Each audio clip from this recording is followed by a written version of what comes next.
জুমার রাত, বৃহস্পতিবার সন্ধ্যা থেকে নিয়ে শুক্রবার সন্ধ্যার আগ পর্যন্ত পরিমাণের সবচাইতে বেশি করতে হবে যে আমলটা, সেটা হলো দুরূদ শরীফের আমল। নবী করিম সাল্লাল্লাহু আলাইহি ওয়াসাল্লাম বলেছেন, আকসিরু আলাইয়া মিনাস সালাতি মিন ইয়াউমিল জুমআতি ওয়া লাইলাতিল জুমআহ, তোমরা জুমার দিন এবং জুমার রাতে আমার প্রতি বেশি বেশি দুরূদ পাঠ করবে, দুরূদ প্রেরণ করবে।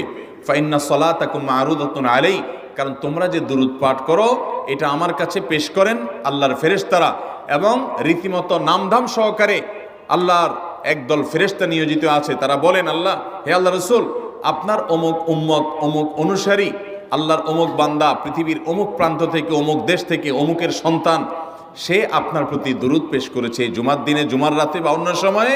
এটা নবী করিম সাল্লাল্লাহু আলাইহি ওয়াসাল্লামের কাছে রিপোর্ট দেওয়া হয় আল্লাহর নিযুক্ত ফেরেশতাদের মাধ্যমে। এই জন্য শুক্রবার দিন এবং রাত, অর্থাৎ বৃহস্পতিবার সন্ধ্যা থেকে নিয়ে শুক্রবার সন্ধ্যা পর্যন্ত